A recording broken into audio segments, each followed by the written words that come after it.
You are listening to Leaders and Legends, a podcast produced by Veteran Strategies and featuring conversations with fascinating and impactful men and women who have shaped our world, our communities, and our history. My name is Robert Vane, Principal of Veteran Strategies, and your host for our discussion. You are listening to Leaders and Legends, a podcast presented by Veteran Strategies, a local veteran public relations enterprise, and sponsored by Girl Scouts of Central Indiana, Garmond Construction, the Grand Hall and Conference Center at Historic Union Station, Leaders and Legends LLC, the McGinley's Golden Ace Inn, and McAllister Machinery, your friendly neighborhood Caterpillar dealer. You may find all your sales and rental equipment needs at McAllister.com. We are pleased to announce our podcast is now a member of the All Indiana Podcast Network in partnership with Wish TV. You may find Leaders and Legends at allindianapodcastnetwork.com. Thinking of starting a podcast or need to host a public meeting? Let Leaders and Legends LLC be your partner as you look for new ways to communicate your message. Please contact Chris Spangle and me at leadersandlegends.net. Thank you for joining us on the Leaders and Legends podcast. Our guest today is Bruce Levine, who just wrote a brand new biography of Thaddeus Stevens. Who is Thaddeus Stevens? Well, you know him better as Tommy Lee Jones from the movie Lincoln, in a brilliant portrayal of the arch abolitionist Thaddeus Stevens from Pennsylvania, who was emancipation cool before it was cool, to say the least. Bruce Levine is the best-selling author of 4 books on the Civil War era, including The Fall of the House of Dixie and Confederate Emancipation, which received an award for Civil War scholarship and was named one of the top 10 works of nonfiction of its year by the Washington Post. He is a professor emeritus of history at the University of Illinois, which has the fake Assembly Hall, while Indiana University has the actual Assembly Hall. Thank you very much, Professor, for joining us. Thank you for having me, Robert. Your new book is called Thaddeus Stevens, Civil War Revolutionary Fighter for Racial Justice. I'm sure it took quite a few years to both research and write, but why is 2020, 2021 a great time for this book to come out? Good question. Well, I think everybody remembers the Black Lives Matters marches of the summer, and currently hearings on an attempt to set up an investigation of the subject of reparations for slavery. So the question of the status of African Americans in American society is very much central to American politics again. And I think the story of the Civil War and Reconstruction sheds a good deal of light on that subject.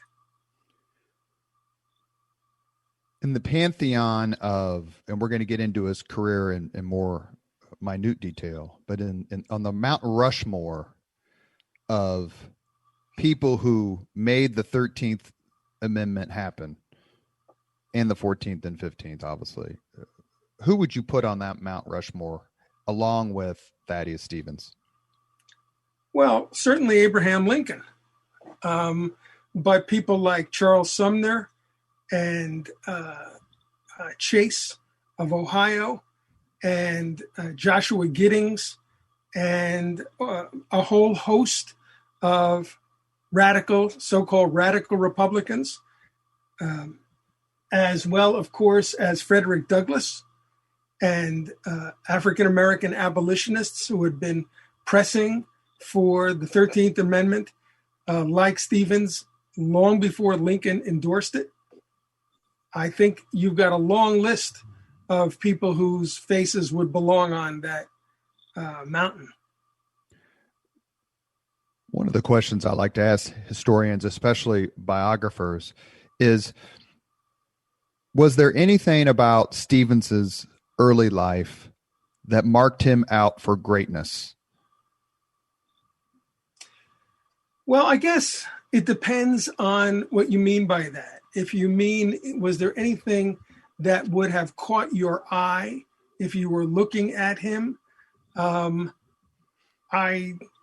don't think there was anything tremendous in that era. He was an avid reader, an avid student, tried to set up a library in the corner of Pennsylvania where there was none. But there was a good deal in his life that certainly shaped the man who would grab your attention, and that contributed significantly to the Civil War revolutionary that he would become. He had a deformity, a club foot. How much did that fuel his desire to be respected and accepted in other ways? Because we all know how cruel people can be when encountering a physical deformity. They're cruel now. I can only imagine what it was like. He was born in 1792, so he's an 18th century birth year. Apparently, the children around him were cruel and did taunt him. His brother was even in worse shape. His brother had 2 club feet. And we know from a neighbor that taunting hurt his feelings. I would guess that it certainly did contribute in his case to a determination to overcome that marginalization. But so did a number of other aspects of his life that he emphasized more than the deformity, such as simply being born into poverty and feeling not only the material effects of that, the deprivations of that, but also feeling condescension from others who were better off. And he certainly set his sights on eliminating that kind of condescension toward the poor and trying to uplift the poor of all races.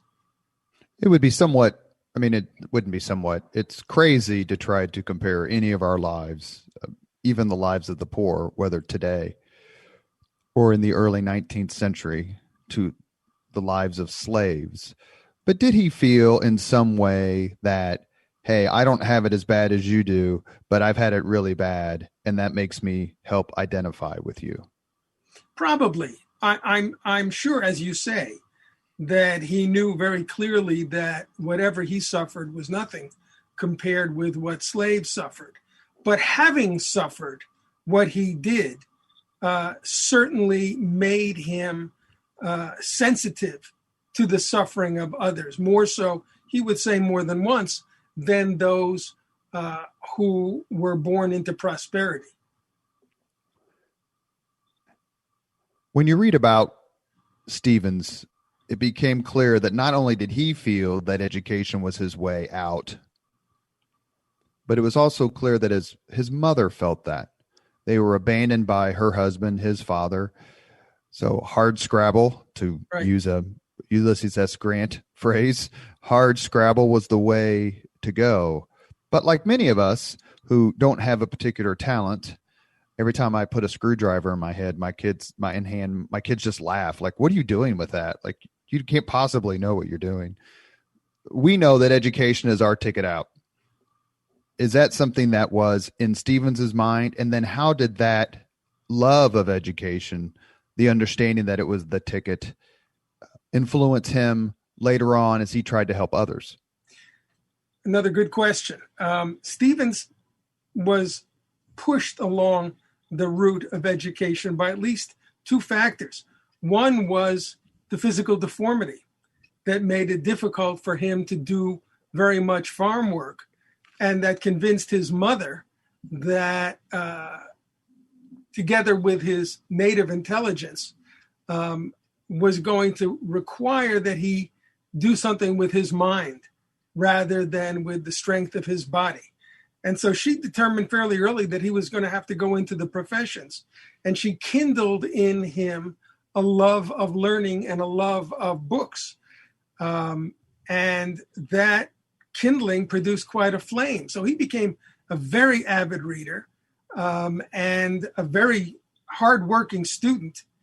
And later on in life, but not very much later, when he joined the Pennsylvania legislature, he played a key role in advocating the preservation of a newly created system of public education in that state. And it took quite a bit of doing to defend that new system because there was a great deal of opposition to it. And Stevens spoke often, both in the legislature and in the subsequent state constitutional convention, about the importance of education in opening up avenues of opportunity, especially to the poor.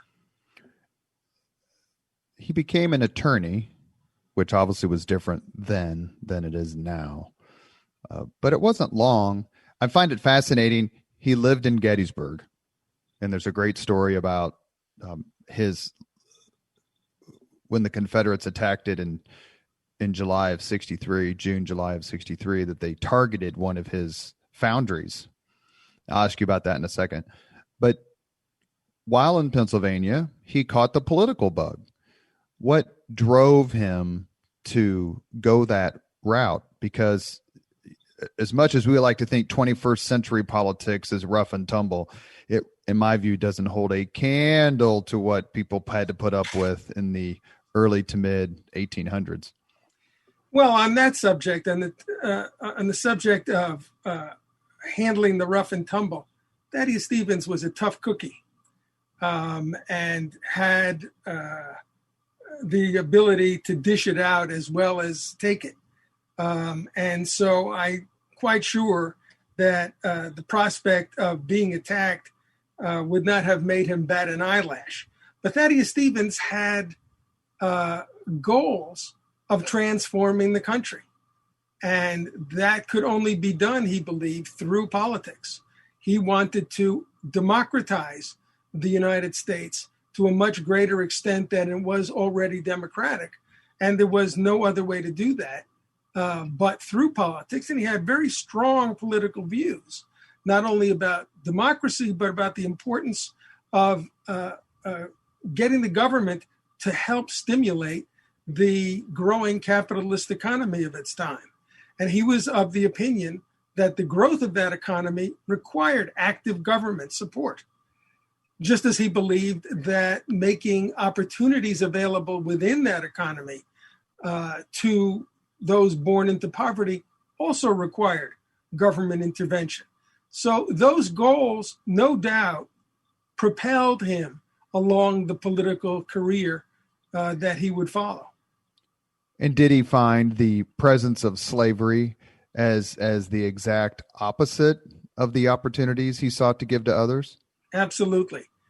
Stevens believed very early that this was the most oppressive, the worst institution in human history. The most oppressive, the most brutal, the most unfair, and very early in life, conditioned by his childhood, it's worth saying, set himself against slavery. So as you note, he became a political figure in Pennsylvania, but he was born in Vermont, which was the first state in the Union whose constitution denounced slavery. That's what, is that the 14th state? Is that right? 14th, 15th? It entered the Union in 91, the year before his birth. Yeah, because it was either right before or right after Kentucky. So you have these two juxtaposed, kind of slave/free states.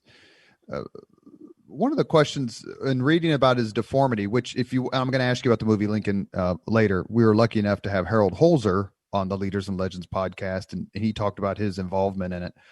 But they, in the movie, you notice that he limps, or clearly had a deformity, which they didn't show, that he limps. And one of the first, when I started reading about the Civil War 30 years ago, one of the first words I encountered that I didn't know This was pre-internet, so you had to actually go look up this big word in a giant dictionary. And the word was dyspeptic, which means grouchy or grumpy, because of dyspepsia, which is a stomach ailment. And I read that word as it was being used to describe multiple times Jefferson Davis, who just always seemed grumpy and bitchy and mad. And it made me think, when reading about Stevens, was his deformity a driving force in establishing his personality, not just his willingness to fight, not just his views and his sense of compassion, but was he just mad all the time because of his leg? I don't think he was mad all the time, but I think he had developed an early reflex of defensive offense. He must have, judging from what he became, developed an early determination not to put up with guff from others, probably deriving, at least in part, from the subject of his deformity.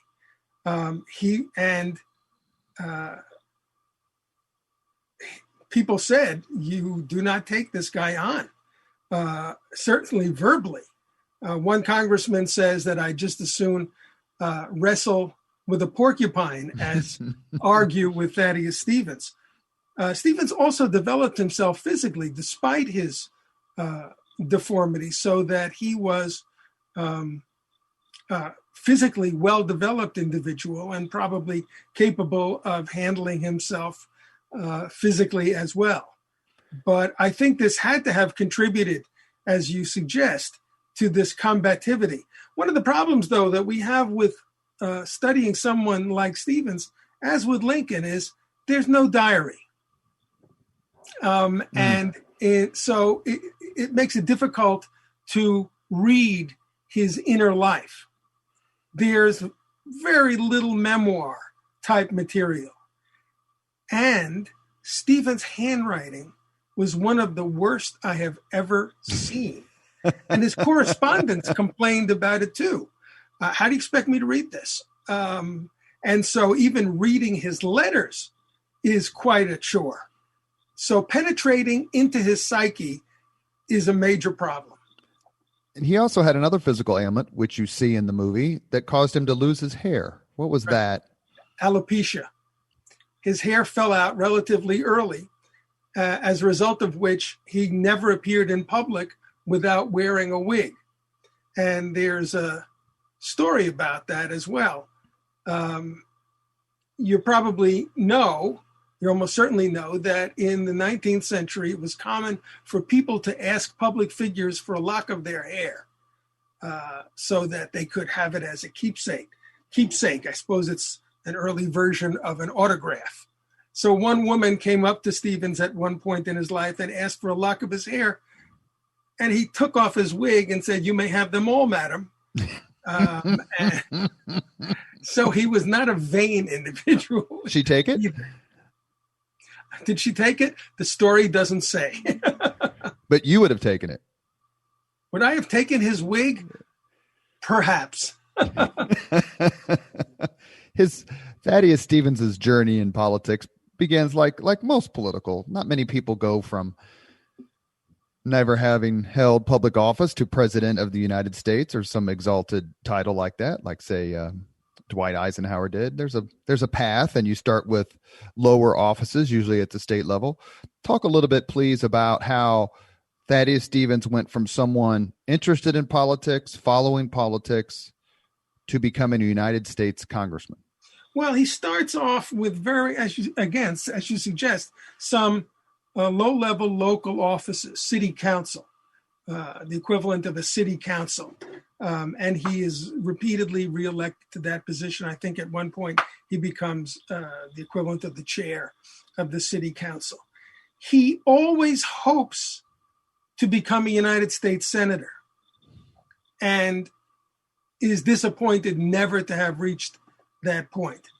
But he does make his way into the House of Representatives. Well, first of all, the Pennsylvania House of Representatives, and he joins and helps to form the Anti-Masonic Party, which is a very strangely named political party, which, however, had a good deal of political influence in the first few decades of the 19th century. And it is strong both in his native state of Vermont and, as it happens, in his adoptive state of Pennsylvania. And it is as the candidate of this long-forgotten party that he really begins to make a name for himself in the state legislature. And the anti-Masonic party, Masons were a secret society, and they were an exclusive society, and they were operating with all these special rules and traditions and kind of mystifying procedures. And it was seen as, and correct me if I'm wrong on any of this, it was seen as anathema to an open, free society like the United States. You're quite right. And in addition to all these characteristics, its members in those days swore to give preference to one another in all walks of life, including politics. And so this was seen as by people, not only Stevens, but John Quincy Adams and a number of other prominent individuals, as a real threat to the survival of political democracy. If there's a secret society whose members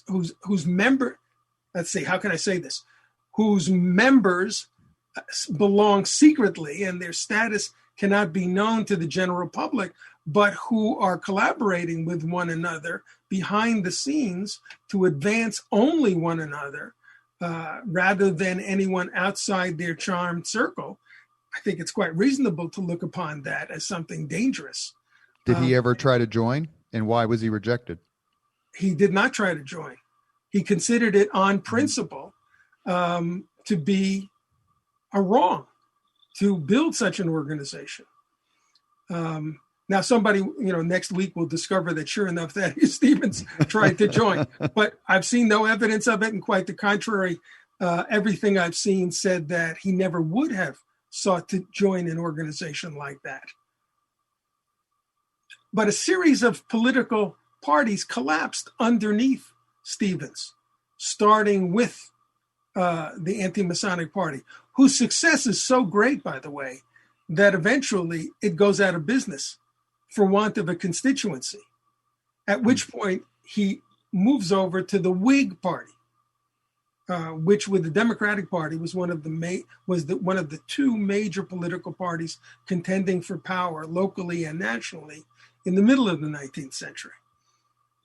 And then the Whig Party in the 1850s breaks up, and it's at that point that he sets out to build the Republican Party, along with the cast of characters with whom we're familiar.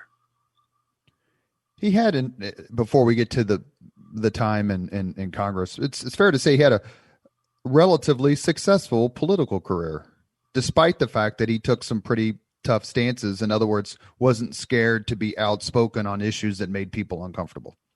That's right. He did very well politically. He developed, evidently, a strong relationship with his constituency, despite the fact that on a number of occasions he bucked his constituency. So, for example, in the fight over public schools, a lot of his well-to-do neighbors did not like the position he was taking on public schools. They didn't see why they should pay taxes to support schools when they had, let's say, in some cases, no children who would be attending those schools, or they could afford to be sending their children, if they had children, to private schools. And so, in fact, after fighting successfully for the public schools, that was the one year that Stevens was not reelected to the state legislature.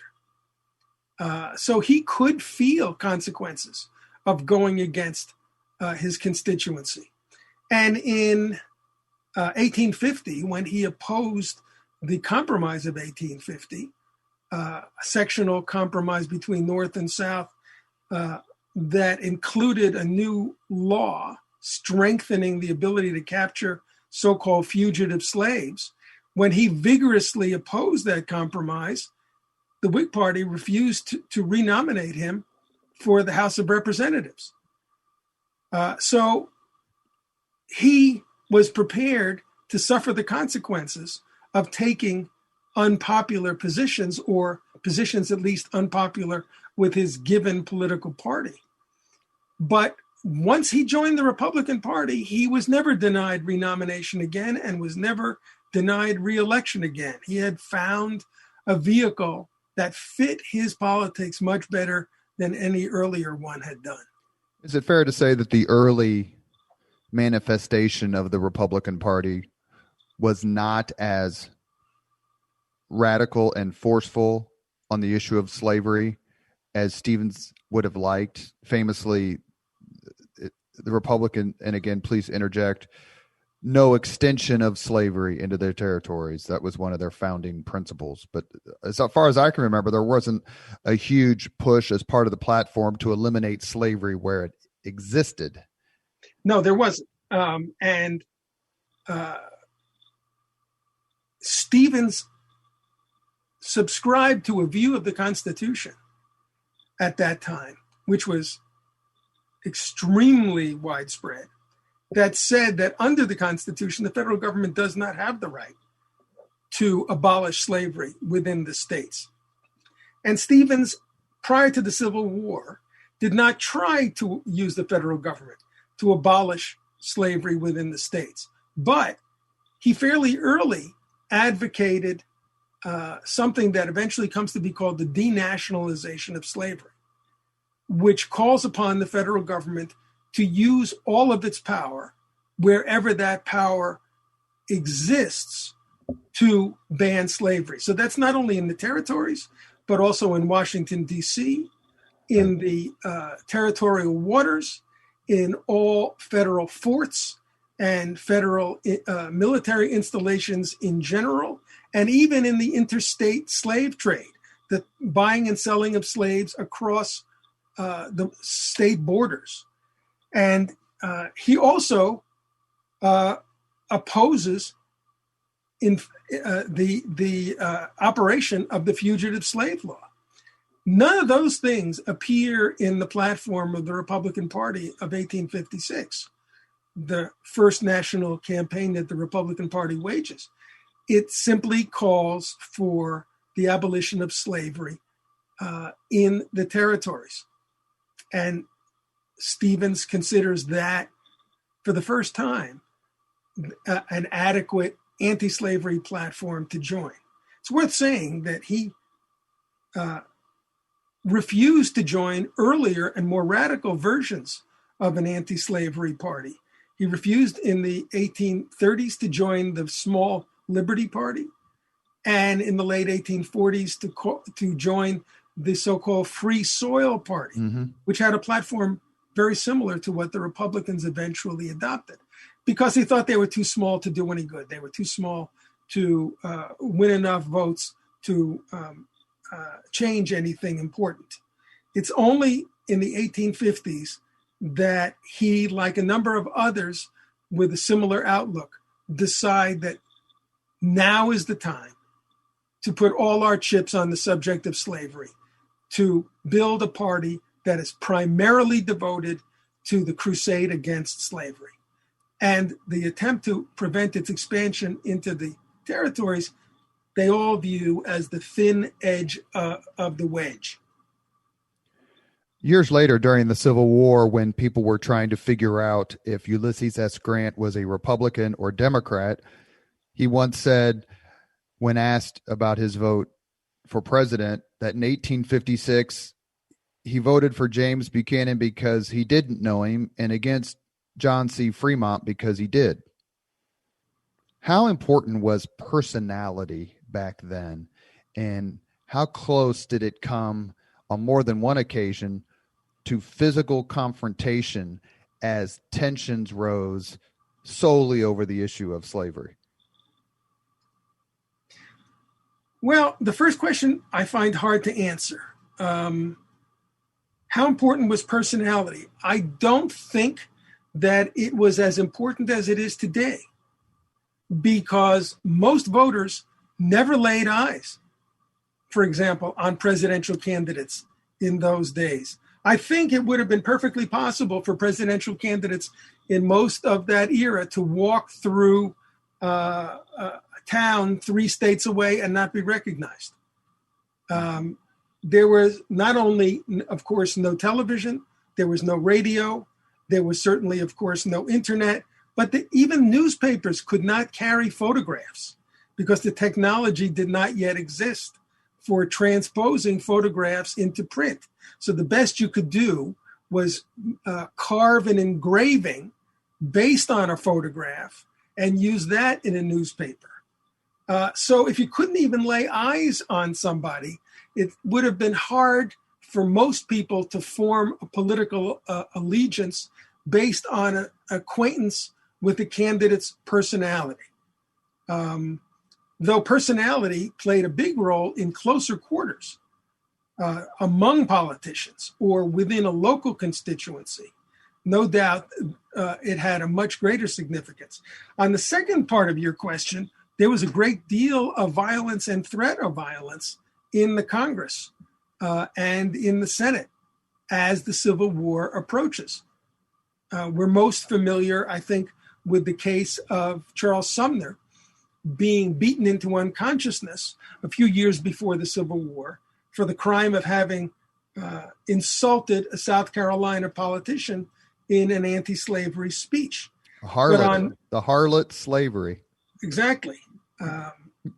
And so the relative of the man thereby insulted took it upon himself when Sumner is sitting at his desk. Sumner was a great big guy, and so his knees came right up under the floor, under the bottom of his Senate chamber desk, and Sumner is there writing to his constituents, answering his mail, and this congressman walks in, calls him out, raises his gutta percha walking stick over his head, and proceeds to beat Sumner into unconsciousness. And Sumner tries to struggle to his feet. His legs get caught in the desk and pulls the desk up. So strong was Sumner, but not before he lost consciousness. Well, Stevens was physically threatened on more than one occasion on the floor of the House of Representatives, both with being beaten with fists, but also with knives. And on one occasion, as this starts to become familiar to Republicans, his colleagues rush forward and surround him, make a defensive perimeter around Stevens so that he cannot be attacked successfully by the Southerners. You are listening to Leaders and Legends, a podcast presented by Veteran Strategies, a local veteran public relations enterprise, and sponsored by Girl Scouts of Central Indiana, Garmon Construction, the Grand Hall and Conference Center at Historic Union Station, Leaders and Legends LLC, the McGinley's Golden Ace Inn, and McAllister Machinery, your friendly neighborhood Caterpillar dealer. Our guest today is Bruce Levine, author of Thaddeus Stevens, Civil War Revolutionary, Fighter for Racial Justice. I'm going to ask you the most broad-based question I can possibly ask you, because I know that you're going to be able to answer it very quickly. Describe the political atmosphere and environment in antebellum United States. What led us to the Civil War from a political perspective, and what was that environment like? Well, I think unquestionably what led the country to civil war was the issue of slavery. It was both the issue of slavery and the fact of slavery. And I make a distinction because the issue of slavery as a central political division in the United States begins growing in around the 1820s. Over the course of time, it gets more and more central to politics. By the middle of the 1850s, it is the political question on which people are beginning to, voters are beginning to choose their party of preference. Underneath that is the fact that the division of the country between slave and non-slave states is making itself felt in all aspects of society.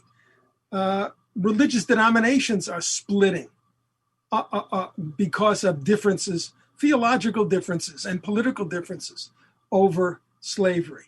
Slavery shapes values and institutions in the South in ways that a free labor society is not shaped.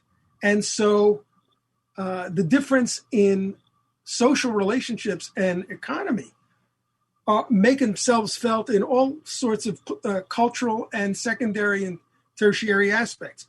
In the 1850s, Northerners and Southerners both, by and large, come to recognize that this is the key question of national politics. Will slavery survive and possibly grow, or will anti-slavery forces find a way to, in Lincoln's terms, put it in the course of ultimate extinction? A few times I've had discussions with folks about, and they're nice discussions, so I don't want to act like they're hateful, when people say that the issue of slavery was not the main cause of the Civil War. And I kind of just shrug my shoulders and go, every single compromise prior to the war to avoid war was based on what issue? Of course, slavery. And they go, well, and I'm like, the politicians knew, the people knew, the thought leaders, the philosophers, the activists, they knew. They didn't want to touch it unless they absolutely had to. And then when they're forced to, the United States, which usually has a maybe not so much these days, but in its past has shown a significant ability to craft compromises, which may not solve the problem, but perhaps lets a little current out of the line. We were able to do that. And then eventually, when we come to Lincoln's election, we couldn't. Did Stevens welcome this confrontation?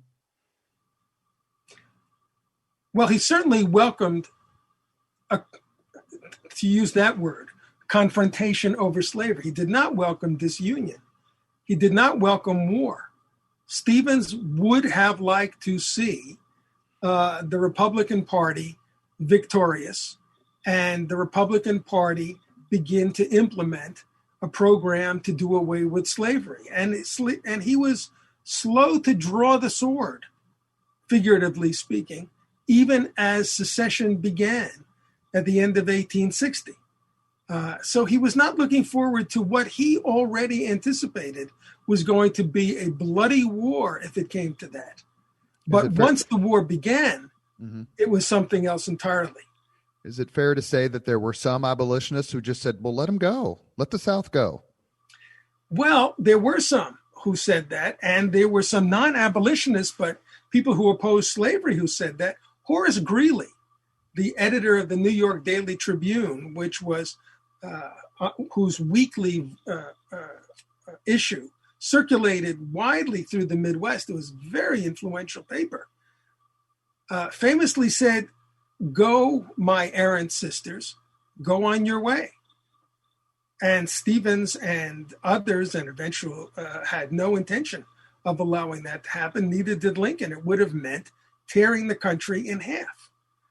Set aside the fact that it would have condemned the slaves to slavery for an indefinite future. It would have, Republicans were convinced, put the country as a whole on the course of ultimate extinction. Because once cutting the country in half that way, they felt sure that would not be the end of the splitting. Lincoln's election in November of 1860, leads to the secession of South Carolina. I think it's December 20th, 1860. Then the war then other states start to secede. And then you have the first Fort Sumter is in April of 61. Then you have Battle of Bull Run, which is July 21st, 61. So the events happen pretty quickly, one right after another. Did Stevens understand earlier than most because of his time in Congress, that this war was going to be a long one, a bloody one? Absolutely. There were, and in this respect, he saw further than many of his colleagues. People on both sides of this war initially thought it was going to be a short war. Both sides underestimated the other's commitment to winning this war.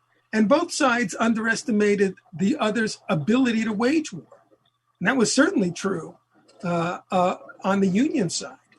And Stevens was unusual in saying, this is not going to be quick. And this is not going to be easy. As he says later on, our officers are no better than theirs. Our soldiers are no better than theirs. This is not going to be resolved successfully on our side without changing the way we approach this war. And his ability to understand the difficulty of defeating the Confederacy was part of his success in winning the rest of his party to more stringently anti-slavery measures during the war. Let me ask you about a couple of people real quick and his kind of interaction with them or friendship.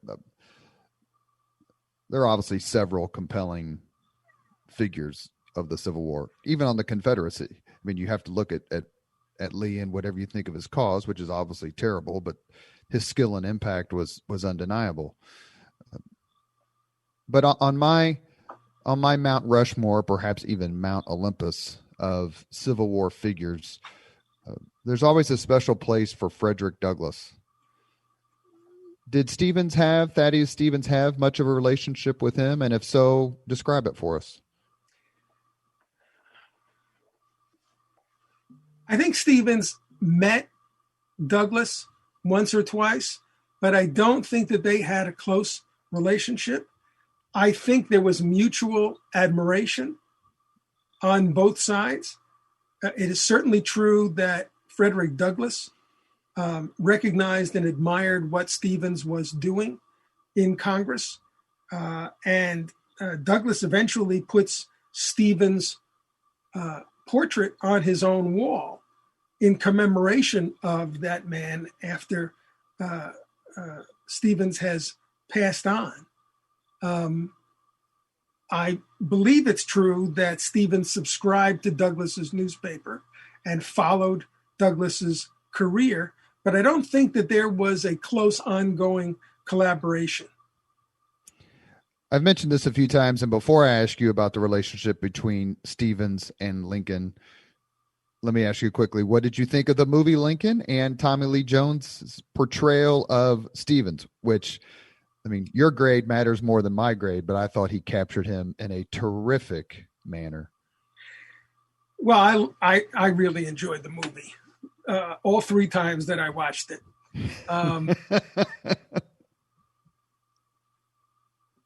I thought, and I like Tommy Lee Jones a great deal. I thought it was a little odd hearing Vermont-born Thaddeus Stevens speaking with a Texas accent. But aside from that, I thought it was a nice portrayal of Stevens' personality. What I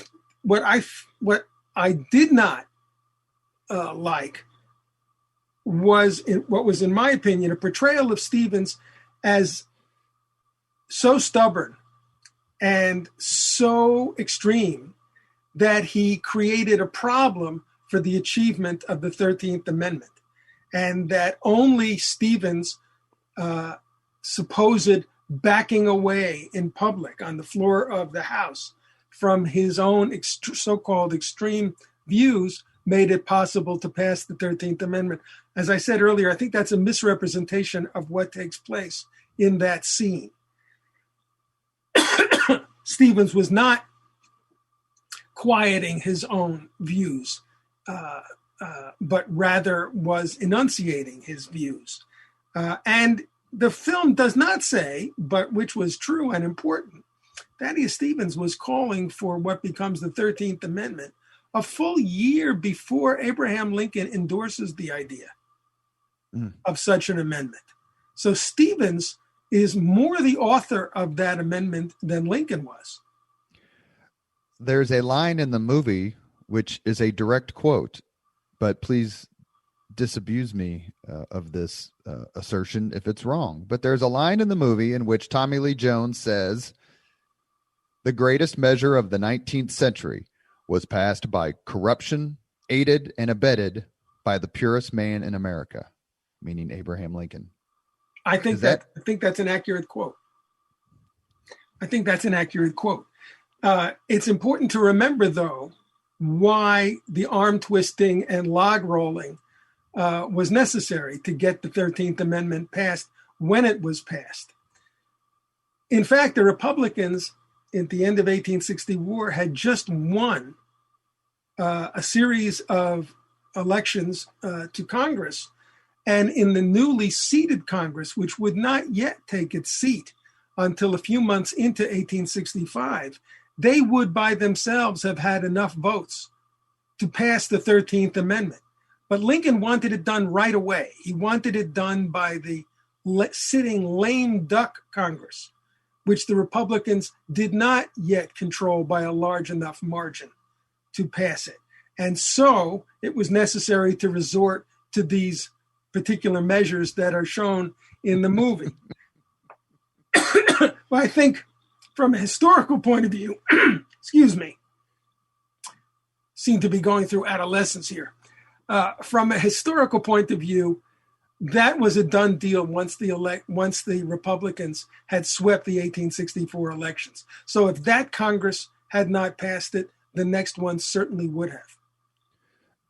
I alluded to it earlier, the relationship between Lincoln and Stevens. There's a great scene in the movie where they're like in some kitchen or some basement. And they're kind of going back and forth where Lincoln's talking about his plan for Reconstruction. Stevens had a much more harsh plan for Reconstruction. You know, there were so many, it came out in the book Team of Rivals, but those of us who have studied the Civil War for, decades, for a long time, have read about it, know how little Lincoln was esteemed as he came into the presidency. He was a compromise candidate at the convention among many people. He certainly was a compromise presidential election winner. There were 4 people in the presidential election of 1860. He certainly would have lost if the Democrats would have been unified, if my math works, but maybe I'm not remembering correctly. But clearly the Constitutional Union Party and all the other things that sprang up in 1860 helped cause his election. But as Lincoln moves on through his term, through his time as president, you can see the admiration of people like, for example, William Seward grow, that this man is the right man to lead us. Did Stevens have that same evolution, or did he become more and more upset with Lincoln as Lincoln wanted a softer peace? I think Stevens remains critical of Lincoln throughout Lincoln's presidency. That does not mean that he failed to recognize Lincoln's positive attributes. He said more than once that he thought this was there was no more honest individual on the face of the earth, or words to that effect. But he thought Lincoln was too slow in moving in the direction of slavery and equal rights. When the Emancipation Proclamation is declared, Stevens is ecstatic. When, contrary to many worries, Lincoln enacts or finalizes the Emancipation Proclamation on the first day of the new year of 1864, Stevens is thrilled and praises the proclamation and calls for its vigorous enactment. Wherever Lincoln takes a step forward, Stevens applauds. Where Lincoln fails to move forward, Stevens either criticizes him publicly or grumbles privately among members of his party. If you were making a list of the most hated men by the South, by Southerners during the Civil War, with the caveat that number 1 may just actually be Jefferson Davis, but that's a whole nother podcast. Where would Stevens rank in terms of just being absolutely loathed as a black Republican by the staunchest defenders of the peculiar institution? He ranked pretty highly. And that brings us to a story that I think you alluded to earlier. So if you don't mind, please, I will retell that. And that is to say, in the summer of 1863, in the course of the invasion of Pennsylvania that leads to the epic Battle of Gettysburg, one of Lee's generals, Jubal Early, makes a determined visit to an ironworks owned by Thaddeus Stevens and has those ironworks burned to the ground. And when the on-site manager of the ironworks asks Early, why is he making a point of singling out this enterprise, Early says, because Thaddeus Stevens has done more than anyone else in the U.S. government to attack the Confederacy and to undermine the Confederacy. And I think in that moment, we get a sense of just what the leadership of the Confederacy thinks and knows about Thaddeus Stevens. That despite the fact that he is not the president, despite the fact that he never makes it into the Senate, that he's not even the majority leader in the House of Representatives, he is a dynamic force moving the Republican Party forward. He's also the chairman of the Ways and Means Committee and is in charge, therefore, of making sure that the Union armed forces have everything they need to prosecute the war. But even more fundamentally, I think, he is one of the key spark plugs in pushing the Union, not only to militarily engage the Confederacy, but to go after its central economic, social, and cultural institution, slavery. We should pause to note that on the list of particularly loathsome Southerners, Jubal Early would be very high. He's a singularly disgraceful person. Quite unpleasant fellow. What was Thaddeus Stevens' reaction to the assassination of Abraham Lincoln? Shock and mourning and concern that this would mean the elevation into the presidency of someone who he didn't want even to be the vice president, Andrew Johnson, from the slave state of Tennessee. Johnson, who had himself once upon a time been a minor slaveholder and who was a thoroughgoing racist. When Johnson was placed on the Republican ticket in 1860, Stevens basically turns to the man who informed him of this and says, effectively, expletive deleted, couldn't you have found a vice president without going down into one of the slave states for him?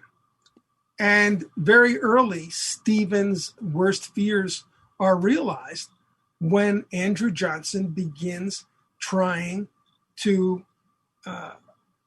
reunify the country on terms as close to those preferred by the Confederate elite as circumstances would allow, which is to say, with slavery gone, but with white supremacy still in the saddle. There are a few things in history that I've not read a lot about, sometimes because I can't really bring myself to it. I've never really read a lot about the Holocaust. I've read about books that touch on the Holocaust in great detail, but I've never read like one book because I just don't know if I can get through it, to be quite candid. In terms of the United States, of the United States history, of all the things about which I've read, the one that makes you just shake your head the most is Reconstruction. That we so got this, I hate to say wrong, so please tell me if you think that's wrong. But to me, it's the great political tragedy of our history beyond slavery and beyond Native Americans. The biggest political process tragedy. Am I way off on that, or Well, is that something that you've talked about in the book quite a bit? Well, if you don't mind, I'd like to put the shoe on the other foot and ask you in what way you find it a tragedy. Because we had an opportunity to remake the experience of former slaves, and not just former slaves, but African Americans as a whole in this country. I mean, it wasn't like African Americans in the North were exalted, obviously, right. Even after their service in the Civil War, even after the example of people like Frederick Douglass, and that we lacked the political will, or the political will had been exhausted by the crusade of the actual Civil War. And Americans in the North were just like, all right, we've had enough of these people. Let's just, we talk about World War I and World War II, wanted to bring the troops home.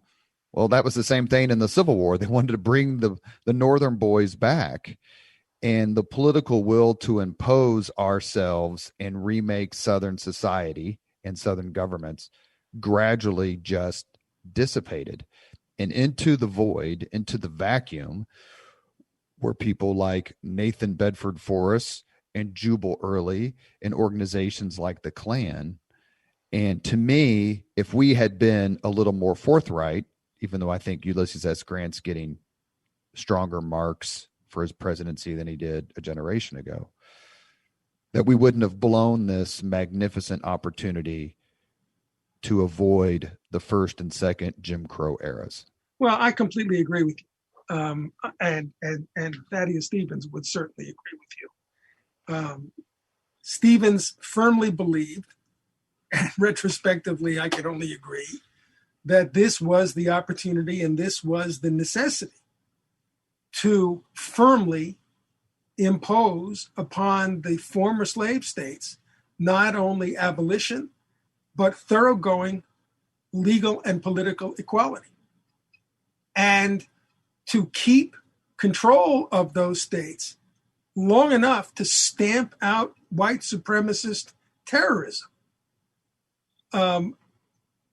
And that's why Stevens didn't want to allow these states back into the Union on an equal basis until those things were accomplished. But as you say, a good deal of the energy of behind that cause was expended in the course of the Civil War. I think we often, for example, don't think about the following. The first people, or at least among the first people to join the Union Army, would have been those men with the strongest anti-slavery sentiments. And consequently, a disproportionate number of those people would be killed in the course of the Civil War, and that has to have political consequences.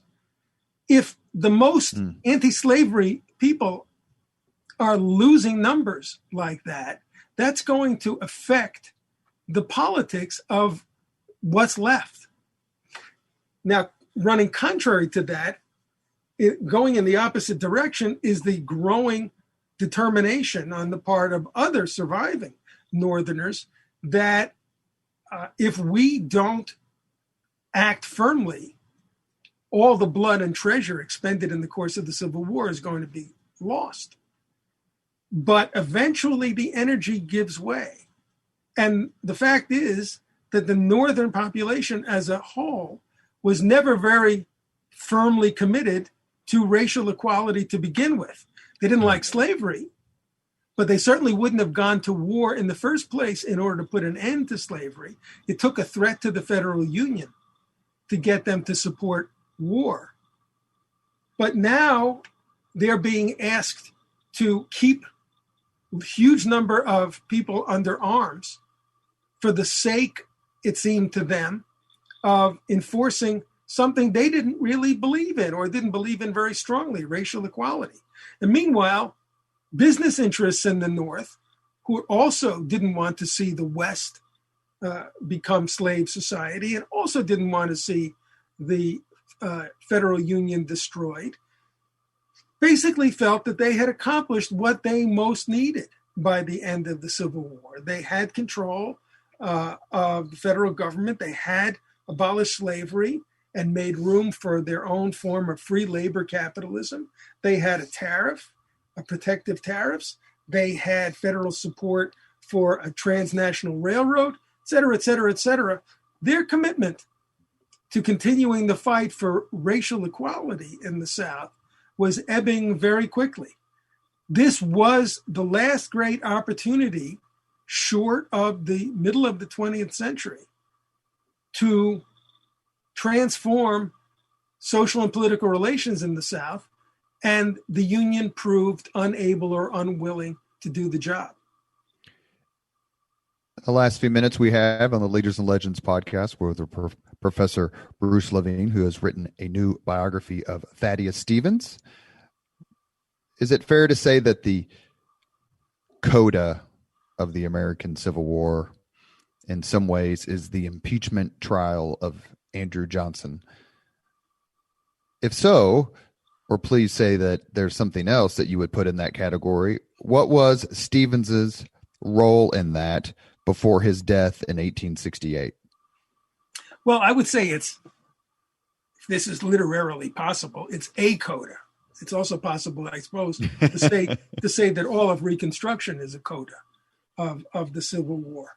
But Stevens becomes convinced that Andrew Johnson is indeed a major obstacle to doing what needs to be done in the South.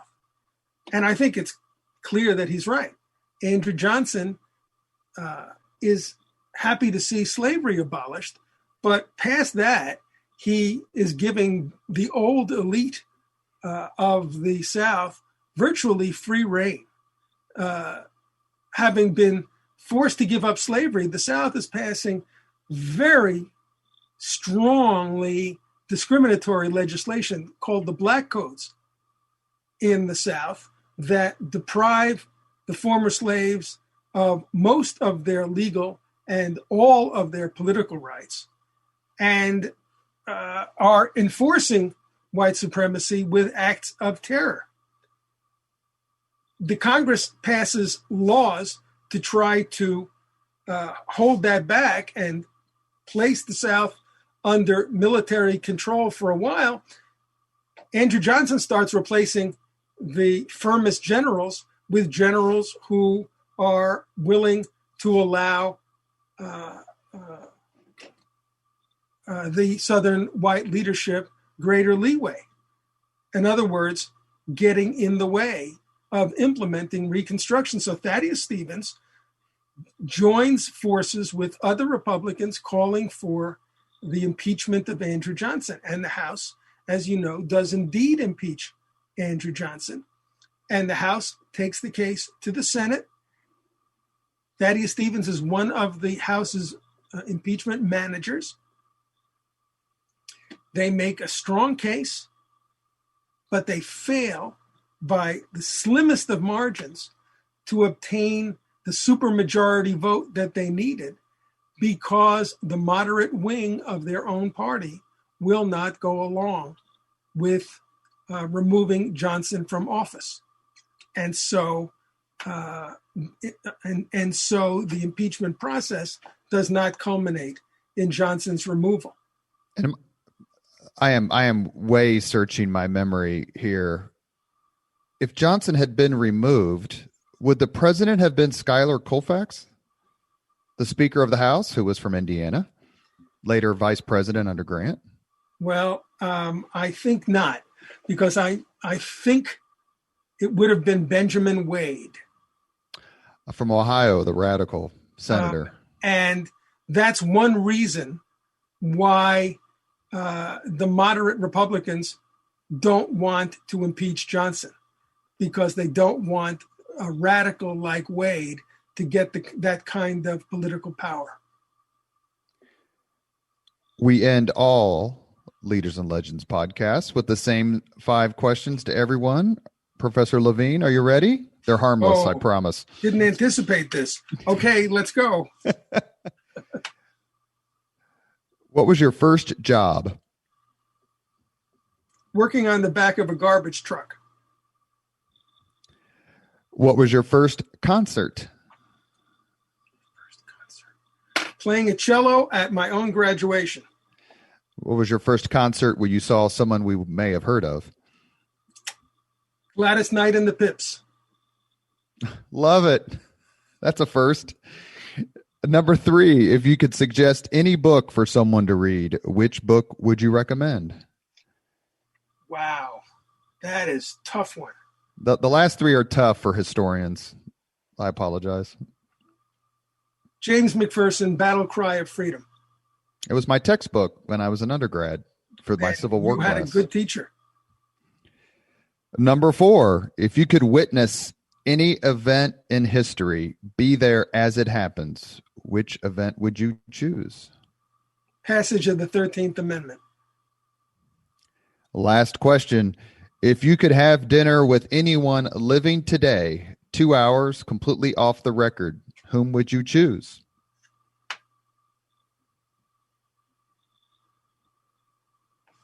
Pass. Nobody comes to mind. Barack Obama, George W. Bush, Raquel Welch. I'm sorry. I'm just flubbing this, but I can't think of a single individual who I would most want to sit down to dinner with. Isn't that sad? Got a favorite sports team? Nope. Favorite comedian? Oh my, you're really pushing me. Isn't that what you did with your students? I'm sorry. I've run out of gas. How about we both just have dinner with our friend Peter Carmichael from Gettysburg College? Fair enough. A terrific man. Have you thought about sending, last question before we end the podcast, have you thought about sending a copy of your biography to Tommy Lee Jones? I think you should. All the members of my family insist that I do so. Terrific.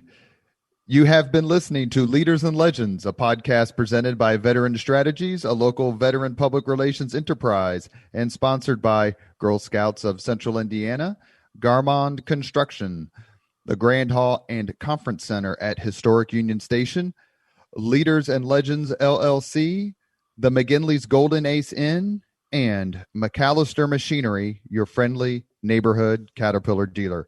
Our guest today has been Professor Emeritus of History at the University of Illinois, Bruce Levine, who has written a new book called Thaddeus Stevens, Civil War Revolutionary, Fighter for Racial Justice. Thank you, Professor, very much for coming on the Leaders and Legends podcast. It was a lot of fun. Thank you, Robert Bain. I enjoyed it. Terrific. Tremendous. Thank you very much for listening to Leaders and Legends, brought to you by Veteran Strategies Incorporated. If you want to contact us about this program or our menu of public relations services, please send us an email at robert@veteranstrategies.com. That's robert@veteranstrategies.com.